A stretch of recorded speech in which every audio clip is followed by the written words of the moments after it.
अस्सलाम वालेकुम। पाकिस्तान में एहतसाब का नारा बड़ा ही एक पुरफ़रेब तरीके से लोगों को बेचा जाता है और इंतखाब से पहले एहतसाब, ये कुछ 30-40 सालों से ये नारा सुनते सुनते कान थक गए हैं। आज तक कभी किसी का एहतसाब नहीं हुआ। विच हंटिंग होती है, पॉलिटिकल इंजीनियरिंग के लिए इस्तेमाल किया जाता है इसको। सियासी हुकूमतों ने भी इसको किया। नवाज़ शरीफ ने एहतसाब सेल बनाया था सैफुर रहमान की क़यादत में, उसने बहुत तबाही फेरी। वो जितने इन्वेस्टर्स थे, पाकिस्तान को भगाने का आगाज़ ख़ुद नवाज़ शरीफ ने अपने हाथों से सरंजाम दिया था और सैफुर रहमान वो चाबी थे इस काम के लिए। वो इन्वेस्टर्स को भैंस चोरी जैसे मुकदमों में पकड़ के अंदर डाल देते थे जिनके साथ उनका गुजारा नहीं था होता, और वो बंदे भाग जाते थे पाकिस्तान से। एक सेपकोल था, सेपकोल पावर, उनके बरखुरदार को उन्होंने मुकदमा बनाया। और एक मोरस टैक्सी, पुरानी मोरस टैक्सी, वो जो यहाँ किसी ज़माने में चला करती थी, और 30 भैंसें चोरी हुई थी।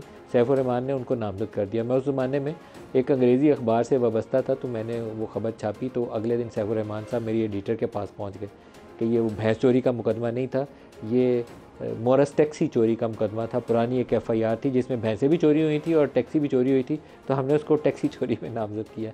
तो इस तरह के लतीफ़े पाकिस्तान को ख़राब करने में, पाकिस्तान की जड़ें खोखली करने में लोग किरदार अदा करते रहे। एहतसाब का काम केयर टेकर सेटअप में भी हुआ। नजम सेठी साहब हमारे मारूफ जर्नलिस्ट हैं, किसी ज़माने में उनको भी एहतसाब सौंपा गया था और मकसद उसका ये था कि उस वक्त जिन लोगों को इक़्तिदार से निकाला गया, ख़ुद नवाज़ शरीफ को, उसके ख़िलाफ़ केसेस कैसे खोल लें। फिर जनरल परवेज़ मुशर्रफ ने इक़्तिदार पर कब्ज़ा कर लिया, शब खून मारा, और इन्होंने नैब बना दी, National Accountability Bureau. National Accountability Bureau के पहले जितने सरबराह लगाए गए वो सारे जनरल्स थे, मिलिट्री जनरल्स थे। उन्होंने काम शायद अच्छी नीयत से शुरू किया होगा, लेकिन जनरल मुशर्रफ की नीयत शायद उस वक्त ये नहीं थी कि इन सारों से कड़ा एहतसाब ही करना है।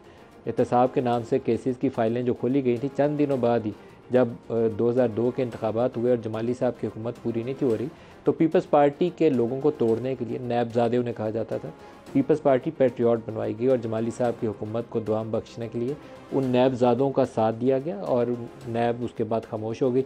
नवाज़ शरीफ और मोहतरमा के जो केसेस थे उसके ऊपर उनको क्लियरली मैसेज दिया गया कि आप खामोशी इख्तियार कर लें। जनरल शाहिद अजीज़ का मैंने इंटरव्यू किया था, ऑन रिकॉर्ड उन्होंने ये बात मुझे कही थी कि उन्हें कहा गया था कि आप इन केसेस की जान छोड़ दें, आप पड़े रहने दें, जहाँ है जैसे है कि बुनियाद के ऊपर ये वहीं पड़े रहेंगे। इस तरीके से पाकिस्तान में नैब आगे चलती रही। पाकिस्तान तहरीक इंसाफ के दौरे हुकूमत में इमरान खान जो सारों को चोर डाकू कहते थे, वो सारों को चोर डाकू के नारे लगाने के बाद उन्होंने ढेर सारे लोगों को, नैब का वो जो काला कानून था ना, 90 रोज़ चेयरमैन को इख्तियार था पकड़ के इंक्वायरी स्टेज पे किसी को भी बंद कर दे, उसने पकड़ के कोई बंदा नहीं छोड़ा अपोजिशन का जिसको वो बंद करने के लिए ताकत रखता था और उसने बंद ना किया हो। शाहिद खाकान अब्बासी, मिफ्ता इस्माइल, एहसन इकबाल, मेरे ख़्याल में इंतहाई बोगस और बेहुदा नौयत के इनके ऊपर इल्ज़ामात और मुकदमात थे, लेकिन वो गधे और घोड़े की तमीज़ ख़त्म हो गई थी। जिसके ऊपर 100-200 अरब का केस था, फेक करेंसी अकाउंट वाला जरदारी, वो भी अंदर था, और जिसके ऊपर कोई केस नहीं था वो भी अंदर था। आखिर में जब मरियम नवाज़ और बिलावल भुट्टो दोनों आर या पार के नारे लगा रहे थे और इन्हें लगा ये कि अब PTI की हुकूमत बचाना मुश्किल हो जाएगा, तो इस्टेब्लिशमेंट और तहरीक इंसाफ से ख़ुद इमरान खान, इन्होंने जॉइंटली एक NRO दिया आसिफ जरदारी साहब को। आसिफ जरदारी साहब को भी और उनकी बहन को भी जो हिरासत में थी उनको रिहा किया गया, और वो आर या पार वाली जो नारे थे और वो जो कैंपेन थी वो उस दिन दम तोड़ गई, वो ख़त्म हो गई। उसके बाद फिर ये नो कॉन्फिडेंस बड़े अरसे बाद आता है, लेकिन उससे 1 साल पहले वो पूरे ज़ोरों के ऊपर थी और बंदे 20-25 पाकिस्तान तहरीक इंसाफ के MNAs टूट के मिले हुए थे। अक्सरियत PMLN के साथ थी और चंद एक पाकिस्तान पीपल्स पार्टी के साथ, लेकिन पूरे ज़ोरों के ऊपर वो जब वो कैंपेन थी तो इस्टेब्लिशमेंट के ज़रिए इमरान खान ने डील कर ली और NRO दे दिया आसिफ जरदारी को भी और उनकी बहन को भी दे दिया। अब ये सूरत हाल है, आप इसको पॉलिटिकल इंजीनियरिंग के लिए इस्तेमाल करते हैं जब आपकी ज़रूरत होती है। आजकल सुप्रीम कोर्ट ने जो नैब लॉ के अंदर तरमीम की गई थी उनको स्ट्राइक डाउन किया। मेरे ख़्याल में दुरुस्त फ़ैसला है। मैं बड़ा मुखालिफ था उन तरमीम का जो शहबाज शरीफ अपने आप को ख़ुद NRO देने के लिए कर रहे थे, क्योंकि ये कन्फ्लिक्ट ऑफ इंटरेस्ट की बदतरीन मिसाल थी। इनके अपने ऊपर केस बना, 26 अरब का केस था शहबाज शरीफ के ऊपर, और बाकी इनके MNAs के ऊपर, पीपल्स पार्टी वालों के ऊपर, जरदारी साहब के ऊपर, ओमनी ग्रुप के जितने केसेस थे वो कहा ही जाता था कि वो फ्रंट मैन है जरदारी साहब के, तो ख़ुद को NRO दिलवा दिया। ये चीज़ पॉसिबल नहीं थी। ये कोई दुनिया का कानून ये नहीं कहता कि आप आएँ और आपके ऊपर अरबों की करप्शन का केस और ख़ुद ही उसको अमेंडमेंट कर लें। ट्रांसपेरेंटली एक पार्लिमान जिसके अपने ऊपर वो मुकदमात ना, खुद वो बेनिफिशरी ना होते, वो ये तरमीम करती तो इसमें से बहुत सारी तरमीम करने की ज़रूरत है, पाकिस्तान आगे बढ़ जाए, क्योंकि इस नैब के होते हुए, इस तरह विच हंटिंग करते हुए पाकिस्तान को हम आगे नहीं बढ़ा सकते। लेकिन सुप्रीम कोर्ट के उस ऑर्डर के बाद वो तमाम मुकदमात खुल गए। ये कमाल ये है कि ना उन लोगों की सियासत बची है। 16 माह की हुकूमत में महंगाई, बेरोज़गारी, पुअर गवर्नेंस, 90 लोगों की काबीना, और केसेस भी दोबारा ओपन हो गए। लेकिन ये केसेस आगे बढ़ेंगे कैसे? अभी मैं कुछ तफसील सोशल मीडिया के ऊपर पढ़ी है, तो वो कुछ 200 से ज़्यादा कहते हैं एमएनएस और फॉर्मर मिनिस्टर्स हैं जिनके मुकदमात खुले, 200 से ज़्यादा, जिसमें अक्सरियत उनका तल्लक पीएमएलएन और पीपल्स पार्टी से, लेकिन काफ़ी बड़ी तादाद में पाकिस्तान तहरीक इंसाफ से वाबस्ता लोगों के भी मुकदमात थे जो सारी बंद हो गए थे, अब वो दोबारा खुल गए। होगा क्या पाकिस्तान में एहतसाब होगा? मेरा इसके ऊपर यकीन नहीं है। इस ख्वाहिश के बावजूद कि पाकिस्तान में एक ट्रांसपेरेंट तरीके से जो अकाउंटेबिलिटी प्रोसेस आगे बढ़े, और सुप्रीम कोर्ट ने बहुत अच्छा किया, ये मैं कह रहा हूँ कि इन तरमीम को स्ट्राइक डाउन कर दिया, लेकिन इसके बावजूद ये मुझे यकीन नहीं है कि पाकिस्तान में अकाउंटेबिलिटी शफाफियत के साथ होगी। नैब जो है वो हमेशा पोलिटिकल इंजीनियरिंग के लिए इस्तेमाल हुआ माजी में, और अभी भी कभी इम्कान यह है कि पोलिटिकल इंजीनियरिंग के लिए दोबारा इस्तेमाल किया जाएगा, क्योंकि जब आपने कड़ा एहतसाब करना हो तो फिर कड़े एहतसाब के लिए ज़रूरी होता है कि वो कोई जज है, वो कोई जर्नल है, वो कोई जर्नलिस्ट है, मीडिया के मालकान है। जर्नलिस्ट किसी मीडिया के अंदर काम करते हुए ख़ुद कभी करप्शन नहीं कर सकता जब तक उसके मालकान ने आंखें बंद ना की हों, या उनके मुफादात, जर्नलिस्ट कोई लाखों की कर रहा होगा तो उसके मालकान अरबों की कर रहे होंगे। अदरवाइज़ किसी की मजाल नहीं है 1 रुपये की करप्शन कर जाए और वो बैठ के रिपोर्ट कर रहा हो किसी इशू के ऊपर, और उसके जो इन्वेस्टर्स हैं, जो मालिकान हैं, वो उसको अलाउ करें इस गंदे काम के लिए, बदबूदार काम के लिए। तो ये वो असूल है जिसको अगर लागू किया जाए तो फिर चंद बड़े ताकतवर लोग, चाहे वो फ़ौज के अंदर बैठे हों, चाहे जुडिशरी के अंदर बैठे हों, चाहे वो पॉलिटिशियंस हों, चाहे वो सिविल सर्विस में हों, फिर सारों को एक ही लाइन में खड़ा करके उनसे वसूलियाँ करें, फिर तो होगा, नहीं तो कभी नहीं होगा। जो आज प्रोग्राम में हमारे साथ शुरा हैं, बुखारी हैं पीएमएलएन से, और नासिर शाह साहब हैं पाकिस्तान पीपल्स पार्टी से। इसके अलावा वी होप के शोएब शाहीन साहब हमें शॉर्टली ज्वाइन कर लेंगे। सबको खुश आमदीद कहता हूँ। अज़मा बुखारी, ये केसेस की तफसील बड़ी इंटरेस्टिंग है, मैं पूरी लिस्ट नहीं अभी पढ़ रहा, उसमें आपकी जमात से भी हैं काफ़ी सारे लोग। क्या सोचती हैं, कभी एहतसाब होगा पाकिस्तान में? बहुत शुक्रिया नदीम साहब, बहुत सारी चीज़ें तो आपने अपने इंट्रो में भी जो है वो बता दी। आपने जो है वो शाहिद खाकान अब्बासी, मिफ्ताह, एहसन इकबाल को आप भूल गए, उनके ऊपर एक स्टेडियम बनाने का केस था, और किस तरह से इमरान खान के दौर में ये केसेस बनते रहे, ये सबको मालूम है। लेकिन मेरे लिए हैरत की बात यह है कि एक तरफ यही सुप्रीम कोर्ट है जो अपने फ़ैसलों में ये कहती रही बारहा कि नैब एक पॉलिटिकल इंजीनियरिंग का इदारा है। सुप्रीम कोर्ट रिमार्क्स नहीं देती रही, अपने फ़ैसलों में लिखती रही, ज़मानतें देते हुए, कि ये आर्म ट्विस्टिंग के लिए इस्तेमाल किया जाता है। और सुप्रीम कोर्ट के जजेस जो हैं वो इस नतीजे पर पहुँचे कि ये हमेशा जो है वो जो साइड चेंज करने के लिए और सियासतदानों को ब्लैकमेल करने के लिए इस्तेमाल होता है।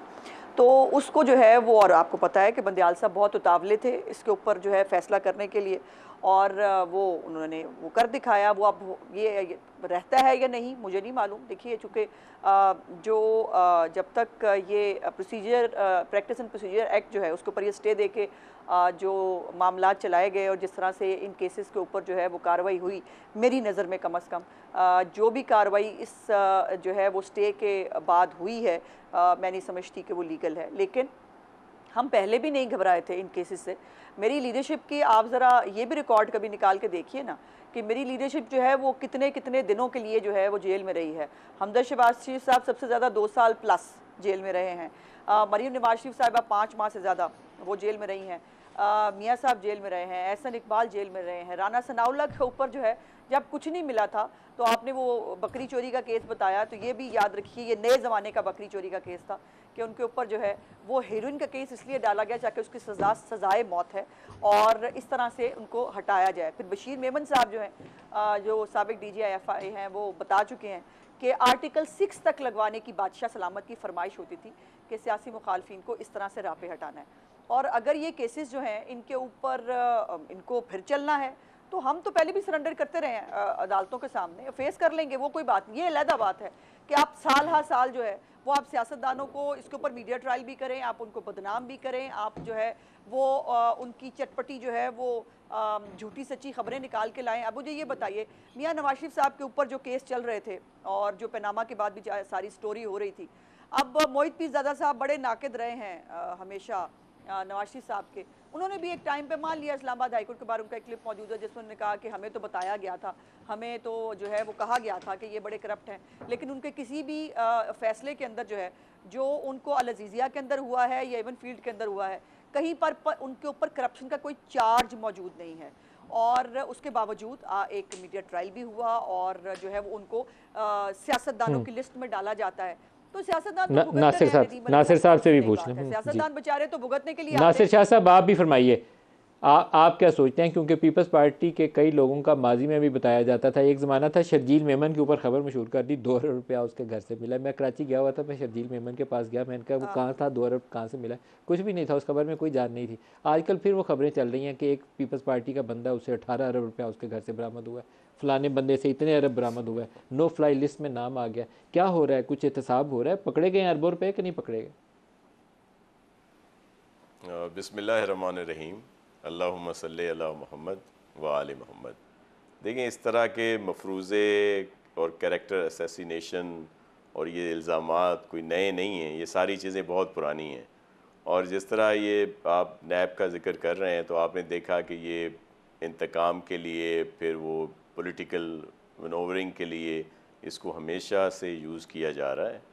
और हमारे तो लीडरशिप आसिफ अली ज़रदारी साहब तो साला साल फेस करते रहे और जेलों में रहे। इवन हमारी अदी फरियाल टारपुर साहिबा को रखा, आपने अभी शर्जील साहब का जिक्र किया, वो जेल में रहे। इसी तरह बहुत सारे लोग, लेकिन कोई चीज़ ना साबित हुई, ना ही कोई इशू हुए।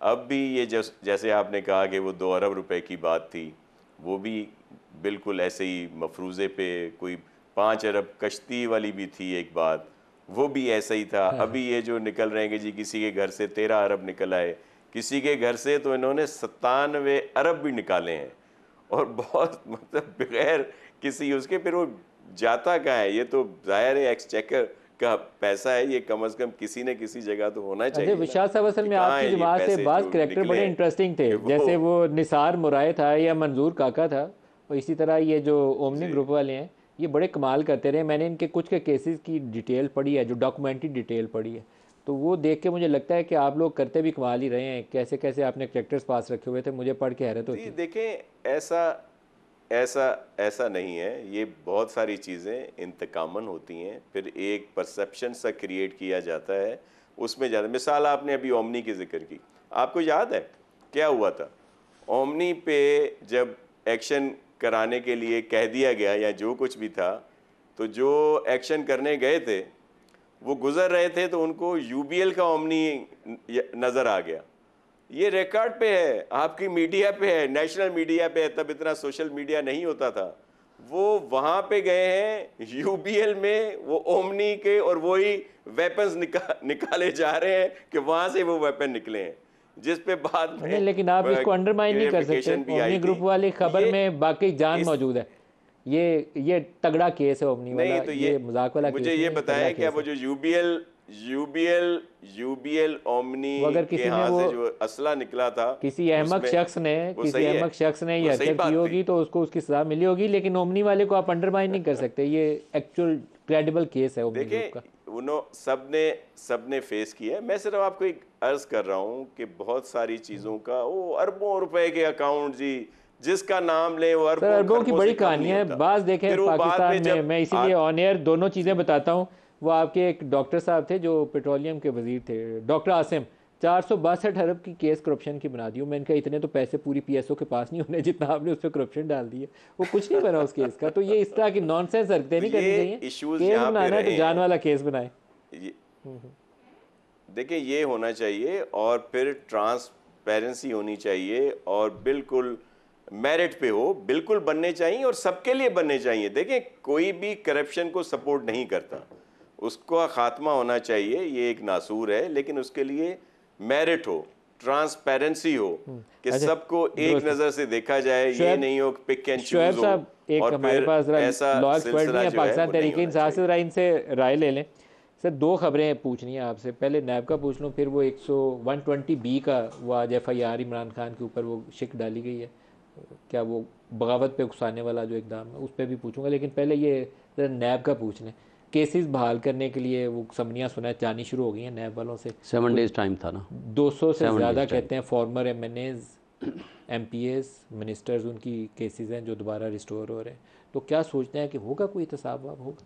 देखें इंसाफ तो होना चाहिए। देखें नदीम होना साहब, चाहिए से मुराद क्या है, होगा अल्लाह करे, या सिर्फ ये डंग टपाऊ के लिए कुछ काम आएगा? एक डाइवर्जन होती है ना मीडिया के ऊपर, 4 दिन मैं प्रोग्राम करूंगा, पकड़े गए शुएब साहब, पकड़े गए नासिर शाह, आजमा पे केस खुल गया, फिर कोई पता ही नहीं चलेगा। नदीम साहब बदकिस्मती है हमारे मुल्क की, हमारे उन मुक़्तदर तबके और हलके जो सिर्फ फ़ाइलें तो बनाते हैं लेकिन फ़ाइलों को इस्तेमाल करते हैं अपने मफादात के लिए कि आज इसको आर्म ट्विस्टिंग करनी है, आज इसको इस पार्टी में भेजना है, आज उसको फ़लाँ पार्टी में भेजना है, आज उसको इस फ़ाइल को इस तरह ब्लैकमेल करना है।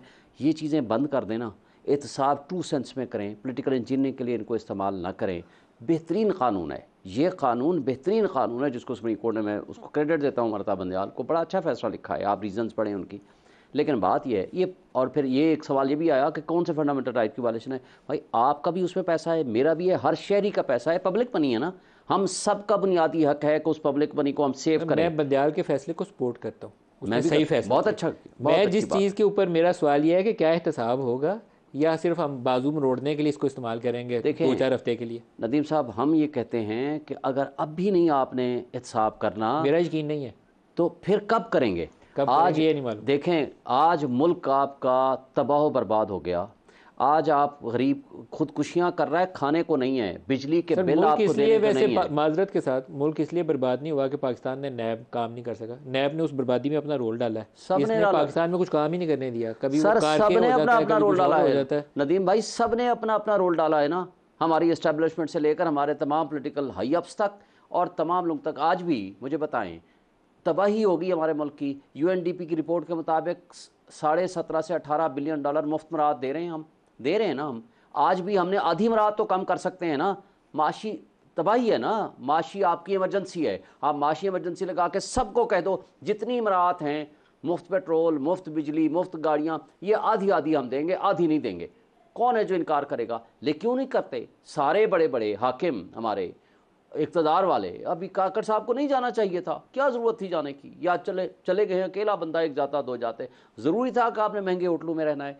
और बात यह है हमें बहसियत कौम सोचना होगा कि हम कहाँ खड़े हैं। क्या हमने इन 24 करोड़ लोगों को जीने का हक देना है या नहीं देना?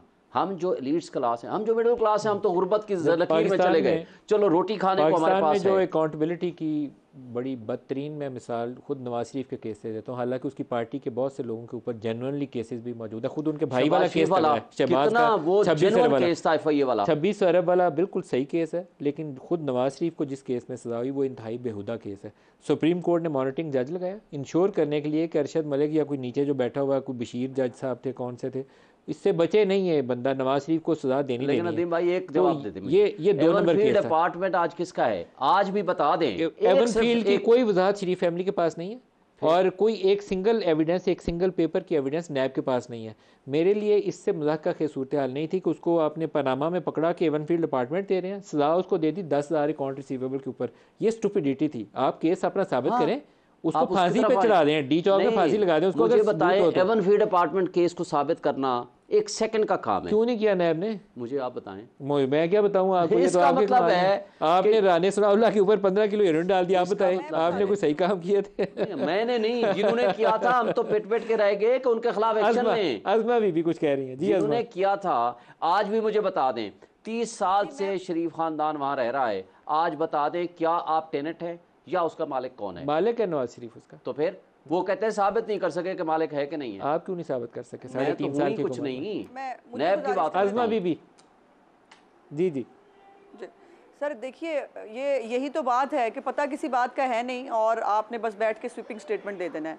आपकी इतला के लिए कि हम उसकी 2005 से उसकी जो मलकियत है वो मियाँ साहब के जो है वो बेटों के नाम है और उस पर एक ट्रस्ट डीड बनी थी जिसके ऊपर क्या क्या गंद नहीं घोला PTI ने, और उस ट्रस्ट डीड का उस जो है, और फिर जो वो कतरी फैमिली के साथ सेटलमेंट के नतीजे में वो जो फ्लैट्स जो हैं वो जब मिले तो उसको जो है वो उस जो प्रिंस था जिसके साथ ये सेटलमेंट हुई थी, उसने कहा कि जी मुझे वीडियो लिंक पे जो है वो मेरी गवाही ले लें। वो गवाही भी नहीं ली थी बाय द वे किसी ने, उस वक्त जल्दी बहुत थी कि हर अज़मा सूरत हाल में बीबी नवाज जो शरीफ और मरीम शरीफ नवाज को फैमिली सजा के देनी है। वकील थे और सुप्रीम शेख कोर्ट के शाहीन साहब मेहरबानी अंदर, करें, उन्होंने कतरी खत को खुद ही दफना दिया था। उन्होंने कहा, इब्तदा "हम इसको आपने believe की नहीं थी करते।" कतरी खत से, लेकिन ये मैं- बैड मैं पॉलिटिकल गुजारिश चॉइस कर रही थी। हूँ। जी, मैं आपके बता अपने रही हूँ। वकील ने नहीं, उसको शेख साहब दफना मेरी दिया था, बारी बाद में है। उसको प्लीज उसने डिफेंस कहा हम नहीं इस लिया। पे रिलाय नहीं करते, Yes. खुद आकर कहा। जी, खुद कह के मैं उसने कहा गुजारिश मैं इसका करती हूँ। डिफेंस नहीं लूंगा। मेरी तो आज कतरी खत कहाँ से आ गया? कतरी खत दफन हो चुका है जी। मुझे बात तो करने देना,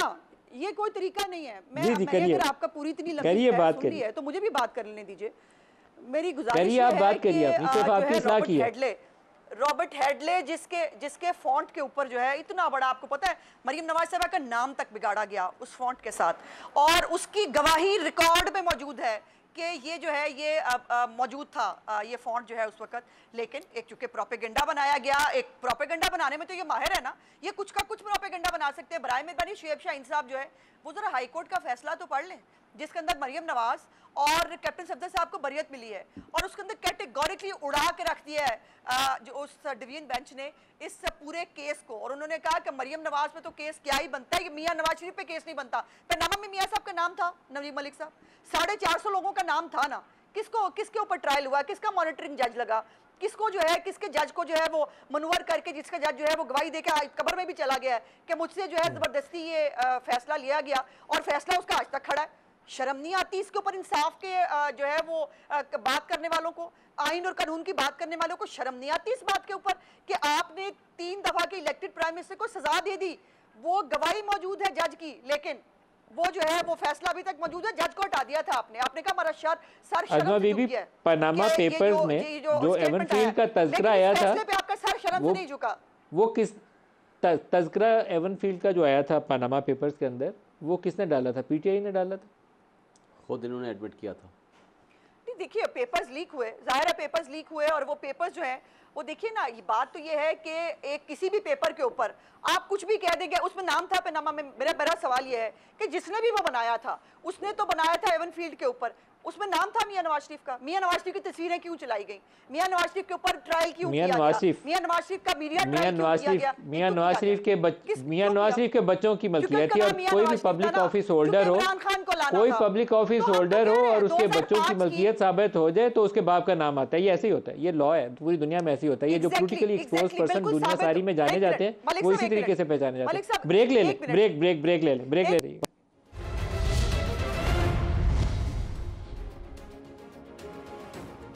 वेलकम बैक। इमरान के ऊपर कुछ 150 पौने 200 या 200 के करीब FIRs हैं। सारों की तफसील तो मैं बयान भी नहीं ऑन एयर कर सकूँगा, लेकिन बाद मुकदमात जो हैं वो उसके लिए मुश्किलात का सबब बन सकते हैं। अलकादिर के हवाले से आज मैंने किसी एक जर्नलिस्ट की ट्वीट पढ़ी है, उन्होंने कहा कि वहाँ एक फ़ौजी कोई अफसर हैं फॉर्मर, उन्होंने या मौजूदा ये नहीं मालूम, उन्होंने वहाँ पे अपनी गवाही नैब वालों को रिकॉर्ड करी। अलकादिर बहुत बड़ा एक कन्फ्लिक्ट ऑफ इंटरेस्ट का केस है। जैसे मैं नैब लॉ की अमेंडमेंट्स को कहता हूँ कि PDM वालों ने अपने केसेस माफ़ कराए थे, ख़ुद को NRO दिया था। 450 कनाल ज़मीन लेना भी रियाज़ मलिक से रूहानियत के नाम के ऊपर, बहरहाल कोई अक्लमंदी का इमरान का फ़ैसला नहीं था, उसके लिए मुश्किलात का सबब बनेगा। एक और इशू आज टेढ़ा है, 9 मई को आप दुनिया का कोई बंदा जस्टिफाई नहीं कर सकता। पागलपन था, कोई दुरुस्त सियासी सोच का आकाश नहीं था। लेकिन आज पंजाब पुलिस से एक अफसर, उनकी डॉक्टर अनूश, उन्होंने बयान जारी किया है कि 120B के तहत उनके ऊपर मुकदमा जो है वो भी उसकी शिक लगाई जा रही है। सुनिए क्या कहती हैं, फिर उसकी वजाहत लेते हैं। 120 ऐड की गई है, जो कि मेजर एक ऐसी दफ़ा है जो बगावत या उसमें सिलसिले में आती है जब आप किसी को इंसाइट करते हैं, इमोशनली इंसाइट करते हैं किसी अपने मुल्की मफाद के ख़िलाफ़, तो वो वाली दफ़ात ऐड की गई हैं जो कि बेसिकली मुश्तरका इंटेंशन में भी आ जाता है। ये ज़रूरी नहीं कि आप फिज़िकली उस जगह मौजूद हो। If you have been part of that conspiracy, ये जो दफ़ात है वो सारी FIRs में, बिकॉज ये एक ही इवेंट की सारी FIR, उसके बाद अब चलान सबमिशन के लिए एज आई टोल्ड यू कि टेक्निकल ग्राउंड के लिए हमें टेक्निकल एविडेंस का जो हम रिपोर्ट का वेट कर रहे हैं, उसकी वजह से ये not a delay but we are just waiting, जैसे वो आएंगे हम चलान सबमिट करा देंगे। जिस तरीके से कोई फौजी डिक्टेटर इक़्तिदार पे कब्ज़ा कर लेता है तो एक गैर आइनी और काबिल मज़म्मत फेल है। इसी तरीके से अपनी कौम की नौजवानों को, यूथ को फ़ौज से लड़ा देना, ये इंतहा से ज़्यादा काबिल मज़म्मत इक़दाम है। मुल्क कमज़ोर हो जाता है, टूट जाता है, इससे बचता नहीं है। तो ये हरकत दुरुस्त नहीं थी सियासी तौर पर, लेकिन ये 120B है क्या जी, इसकी इम्प्लीकेशन क्या है? देखिए आपको पता जज जेबा चौधरी का 120B क्या है?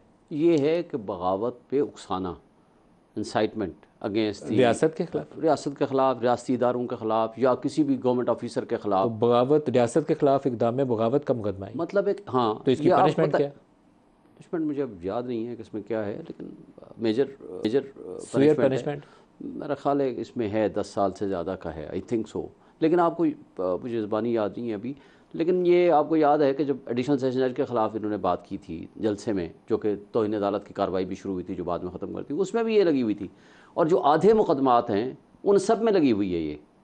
बात यह है कि जब आपने इस तरह के मुकदमात आपने बनाने होते हैं तो उसके लिए जो चाहें आपने दफात डाल दें, लेकिन इसके ऊपर 9 मई के इशू के ऊपर एडिशनल सेशन जज इस्लामाबाद ने ऑलरेडी फैसला दे दिया है बेल के ऊपर। उन्होंने कहा है कि जो शख्स अंडर कस्टडी चला जाएगा उसके बाद के होने वाले किसी भी वाक़े का मुल्ज़िम के साथ कोई ताल्लुक़ नहीं होता। और इमरान के अपने केस में फैसला दिया है एडिशनल सेशन जज फ़र्रुख फरीद बलोच ने, वो आपको शायद कापी आपके पास पहले भी आई हुई है, उसके अंदर पूरी तफसील दी है। इन्होंने वो सारी वीडियोस, वो सारी स्टेटमेंट्स उठा के उस अदालत में दिखाई, और उन्होंने उनका रेफरेंस दिया है कि ये सारी बातें मैंने सुनी हैं, इससे कोई उसकी इन्वॉल्वमेंट 9 मई के हवाले से इमरान खान की नहीं है। ये बात साबित करती है कि इस तरह के मुकदमात बना देने से, प्रोसिक्यूशन के कह देने से ये मुकदमात नहीं बनते। Let it be tried court of law. Court of law क्या उसमें नासिर शाह साहब, आप क्या देखते हैं इमरान खान का सियासी मुस्तकबिल और ये मुकदमात की नोयत, आपकी क्या राय है?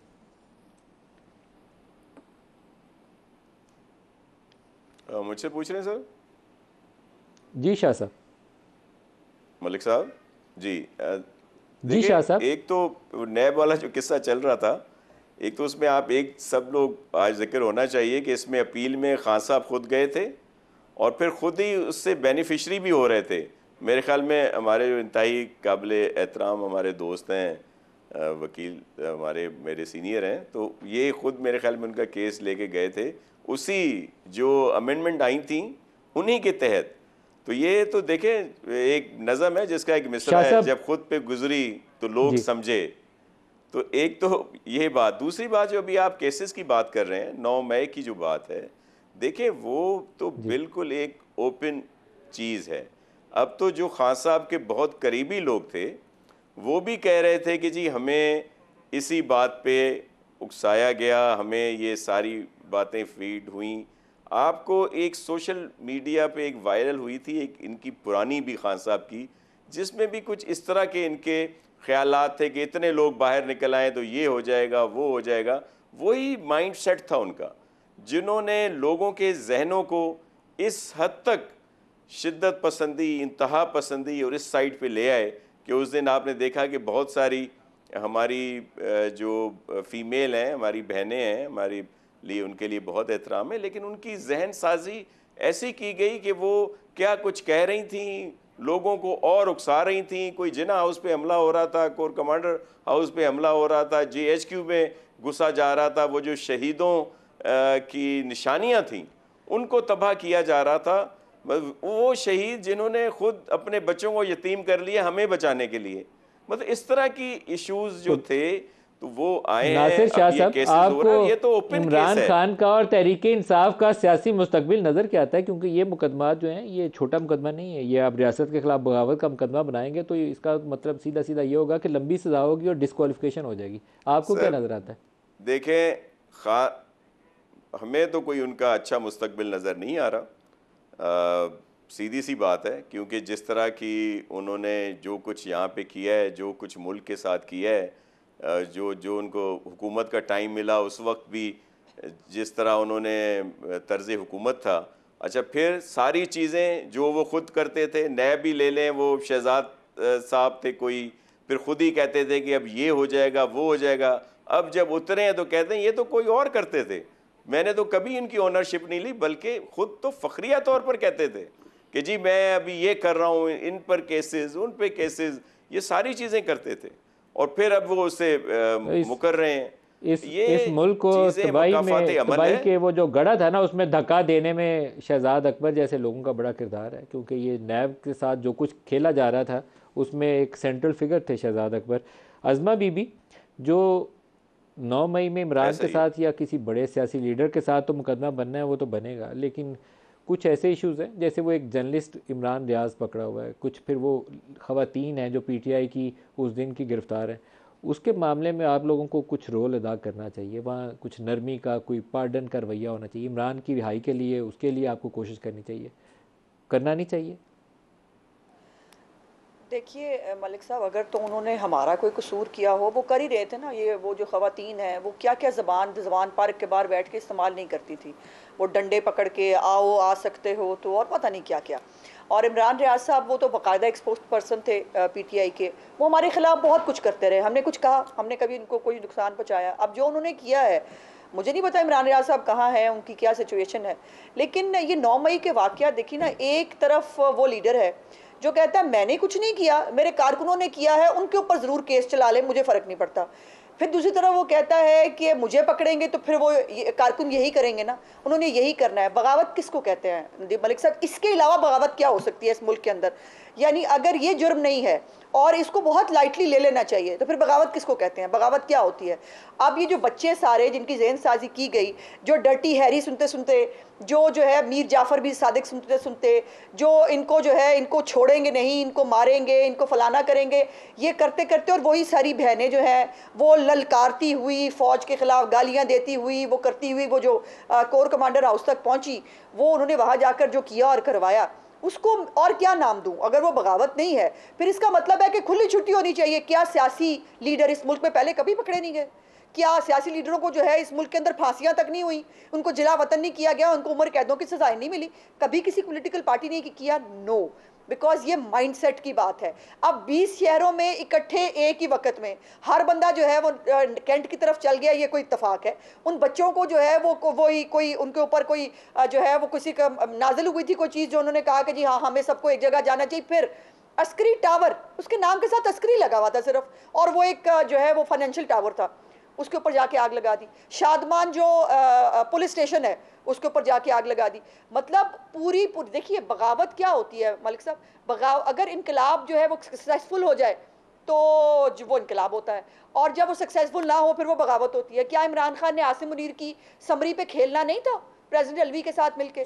क्या इसी समरी को रोकने के लिए जो है वो गोली का ड्रामा करके फिर लॉन्ग मार्च लेके इस्लामाबाद जाके बैठ नहीं गए थे, और जो है वहाँ जाके फिर कहा मैं असम्बलियाँ तोड़ दूंगा?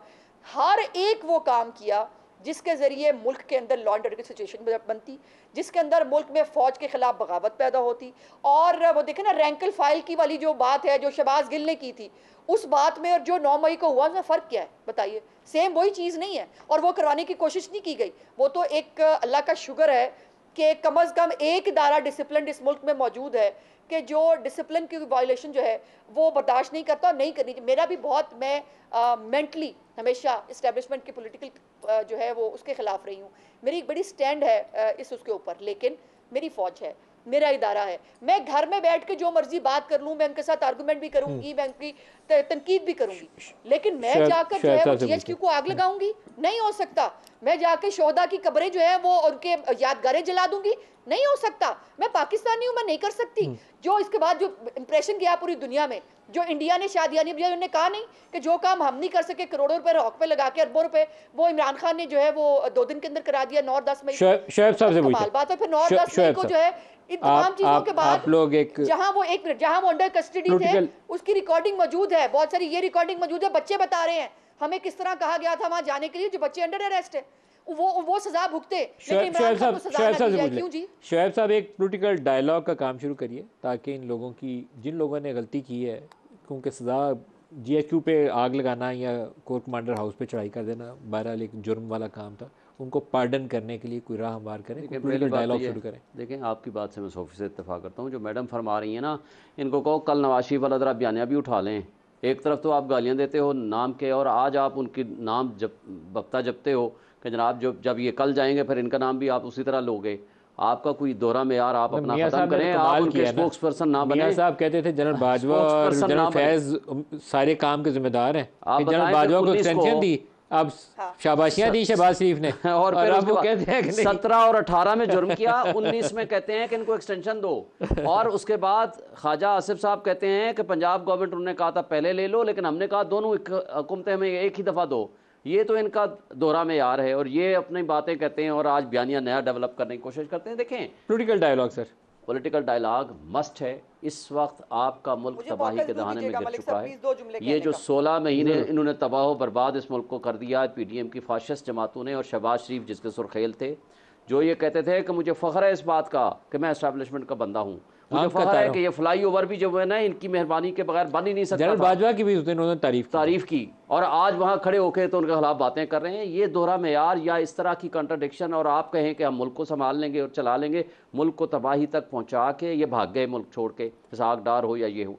अब इसका हल वाहिद ये है कि तमाम सियासी जमातें और स्टेक होल्डर्स इस मुल्क के ऊपर रहम करें, इस मुल्क की किस्मत पे रहम करें, फ्री फेयर इलेक्शन कराएं। ये जो गुमशुदगियां हैं, मिसिंग पर्सन हैं, या एक पार्टी को क्रश करने के लिए हर तरीका और हरबा इस्तेमाल कर रहे हैं, इससे क्या होगा? इस अनसर्टेन कैफियत में एशियन डेवलपमेंट बैंक की एक रिपोर्ट आई है, उन्होंने भी ये कहा है कि स्मूथ इलेक्शंस जो है पाकिस्तान की इकोनॉमी को बेनिफिट करेंगे। अच्छा, शाह साहब से पूछे, टाइम थोड़ा रह गया। शाह साहब, पीपल्स पार्टी आमतौर पर ये इनिशिएटिव लेती है, ये बातचीत वाला, मुज़ाकरात वाला, मुफाहमत वाला, तो आपको जरदारी साहब को इस मामले में कोई कदम आगे बढ़ाना चाहिए? मुल्क में थोड़ी सी ये जो दुश्मनियाँ वाली फ़िज़ा है ना, एक पोलराइजेशन थोड़ी कम हो जाए, अच्छा माहौल थोड़ा पैदा हो जाए। देखिए, मेरा उसमें ये मौक़िफ़ है कि जो जहन साज हैं, जो असल लोग हैं, उनको तो बिल्कुल माफ़ी नहीं मिलनी चाहिए, लेकिन वो लोग जो मासूम लोग, जिसमें ख़वातीन भी हैं, बहुत सारे बच्चे भी हैं, दूसरे लोग हैं जिनको उकसाया गया और वो उनकी जहन ने काम नहीं किया, अब उन्होंने भुगत लिया है काफ़ी, उनको एक माफ़ी का चांस मिलना चाहिए। लेकिन जो लोग मंसूबा साज हैं, जिन्होंने इन बच्चों की, इन ख़वातीन की जहन साजी की इस हद तक जाने में,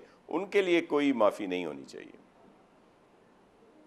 तो इसका मतलब है आप चाहते हैं कि इमरान तो अंदर ही रहे, डिस्क्वालीफाई भी हो जाए और जेल भी हो जाए, तो बाकी जमात जो है उसको इलेक्शन लड़ने दिया जाए, ये सोचा आपकी? जो 9 मई के जो भी लोग हैं जिन्होंने लेवल प्लेइंग फील्ड हो जाएगा, फिर आप इलेक्शन जीत जाएंगे। हमने पहले भी वजाहत की है। देखिए, हमने पहले भी वजाहत की है कि वैसे पॉलिटिकल डायलॉग हर किसी के साथ होने चाहिए। या किसी ने बातें जैसे की थी कि जी पीपल्स पार्टी का कोई राब्ता या कोई आगे का अलायंस PTI के साथ हो सकता है, तो बिल्कुल नहीं, क्योंकि जो रवैया इन्होंने रखा और फिर उस पर आज भी डटे हुए हैं, तो ऐसे लोगों के साथ तो कभी बात नहीं हो सकती हमारी। पॉलिटिकली तौर पर इख्तलाफात होते हैं, सारी पॉलिटिकल पार्टीज एक जगह पे बैठ के इस बात पे वन पॉइंट पे आ जाए, फ्री एंड फेयर इलेक्शन करा दें। ये कैसा निजाम है कि आपके शहर में उस्मान डार उठाया जाता है, वो गायब है, किसी अदालत में पेश नहीं हुआ, आपके मिनिस्टर कहते हैं कि जी उसके खिलाफ वारंट था, इसका मतलब है कि वो गिरफ्तार हुआ, गिरफ्तार होकर किसी अदालत में तो लेके जाएं। शाह साहब, कराची के अंदर उस्मान डार कहाँ गया, थोड़ा सा बता दें, फिर मैं आज़मा बीबी की तरफ आता हूँ। देखें, Pakistan Peoples Party fair and free election चाहती है, हम चाहते हैं fair and free election. Shah साहब, उस्मान डार किधर है? लेकिन ये जो लोग, देखें जी, हम तो गवर्नमेंट में नहीं बैठे यहाँ पे, हम तो इस वक्त वो केयर टेकर की गवर्नमेंट है, वो बता सकते हैं कि वो कहाँ हैं। मुझे तो इल्म नहीं है कि वो गिरफ़्तार हुए, यानी मीडिया पे ही सुना है, सोशल मीडिया पे और नेशनल मीडिया पे। इसी तरह शेख रशीद के लिए भी सुन रहे हैं, और कि वो पिंडी से हुए हैं, तो वो तो आप वहाँ के जो भी अरबाब इख्तियार हैं, आप उनसे पूछ सकते हैं कि लेकिन फिर ये लोग छुपे हुए क्यों हैं, ये सामने क्यों नहीं आते, अरबाब इख्तियार ज़मानतें क्यों नहीं करवाते? अरबाब इख्तियार कौन है शाह साहब? जी सर नदीम मलिक साहब, आप मेरे भाई, बड़े भाई हैं, आप सीनियर हैं, अब आपको मतलब इस वक्त केयर टेकर गवर्नमेंट बैठी है ना सर, वही बता सकते हैं ना। सब में होम मिनिस्टर्स भी हैं, चीफ मिनिस्टर भी हैं, वो लोग आप बताएंगे आपको। केयर टेकर्स को सर इस काम का इल्ज़ाम ना दें सर, ये अच्छी बात नहीं है। आज़मा बीबी, आप बताइएगा, सियासत थोड़ी सी बेहतर होनी चाहिए ताकि पाकिस्तान आगे बढ़ सके। ऐसे आगे पाकिस्तान बढ़ना मुश्किल हो जाएगा, थोड़ी सी गुंजाइश पैदा होनी चाहिए।